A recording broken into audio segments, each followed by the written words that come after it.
So the big question is, how can we teach and foster innovation? What can we do to promote that in our students, to promote their creativity? Tonight I want to make 2 points. One is, I think we need to teach real problem solving, and I've italicized the word problem on there because I think when I talk to educators, especially in academia, they'll say, but that's exactly what we do. But what I mean by problem solving is authentic problems, and I think that most of the problem solving that we do, especially in college and in university, is totally inauthentic. And secondly, we need to encourage risk-taking. No risk, no innovation. And students have to be okay with running into a brick wall and failing, backtracking and trying again, not get discouraged when something doesn't work on the first try. You know, there was a French author, Albert Camus, who once said, some people talk in their sleep. Lecturers talk while other people are sleeping. And it turns out, as I will show to you in just a second, that this is much closer to the truth than you may think. At the Media Lab in MIT, which is a phenomenal place, it's a graduate department which is part of the School of Design, so it's together with architecture, and the idea is really to use modern computing media to study all kinds of problems, from education to artificial limbs to robotics.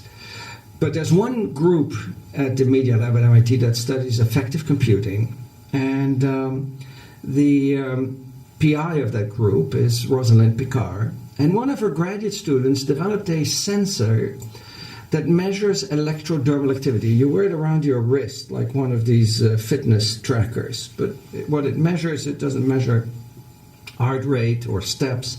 It basically measures neurological activity in the wrist.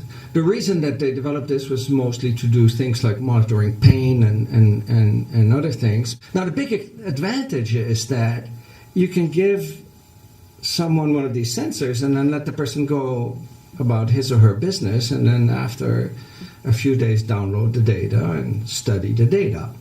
It would be hard to do that with an EEG because you'd have to run around with electrodes on your head. Maybe an MIT student would be okay doing that. Anyway, in the paper, which is not at all about education, there is one graph that shows the data for a student obtained over a full week.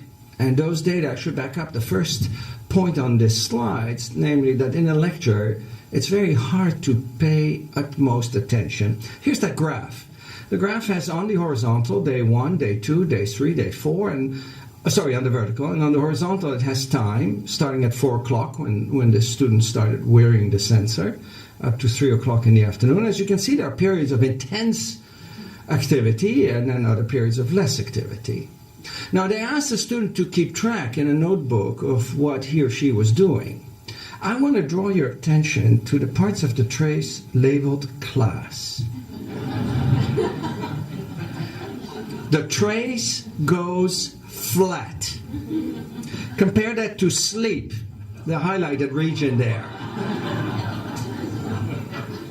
In other words, when you are lecturing, your students are more asleep in your classes than they are when they are asleep in their own beds. So I think in this modern day and age, the need for memorization is rapidly going to disappear because we have constant access. When I write a paper, and I do publish and write papers, and I sit at my computer, there's not somebody standing next to me saying, you're not allowed to look up that paper from your colleague at Yale. You should have known it by heart.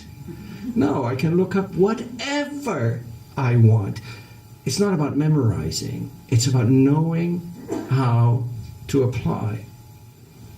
When you have a problem, you typically know the desired outcome, but you don't know how to get there. You have to find a way to get to this outcome, right? I mean, let's take something. You're an engineer for a company. You have to make a product that does certain things, right? So the outcome that is typically defined before the design is finalized. You're a financial analyst for a brokerage firm. You need to decide how to invest an enormous amount of money. The outcome is known. You want to have more money. But how to get there is not clear. You're an emergency room doctor. A patient is brought in on a stretcher. You see at once the patient is in bad shape. Outcome is known. Outcome is patient alive and healthy. It might not be immediately obvious, though, how to get there from where he is now to that state. So in any real problem, the outcome is typically known, and it's the process, the solution to get to that outcome that matters. Another important point is that there's not one single outcome. There might be different ones. Right? The reason that we have lots of different types of cell phones is because there are many different ways of solving the same problems of telecommunication doing the same way. So there might not be just one solution. There might be many different solutions that satisfy the problem. And it's the getting there that matters. If I look at my own field, physics, and I look at the assessment that is being used from advanced placement exams to exams that are given by my colleagues at Harvard and other institutions, they don't follow that pattern at all. They're very different. Typically, there's a problem that states some kind of situation, and the students are asked to apply a procedure to find an answer. The procedure is known, the answer is unknown. A car is driving along a road, blah, blah, blah, it hits a tree. What is the velocity of the car just before it hits the tree? Textbook problem, right? The student reads that. The answer, the velocity of the car, that's the unknown. That's on which you're going to be judged, whether you have exactly the same number as everybody else should have, right? That's the thing on which you're going to be assessed.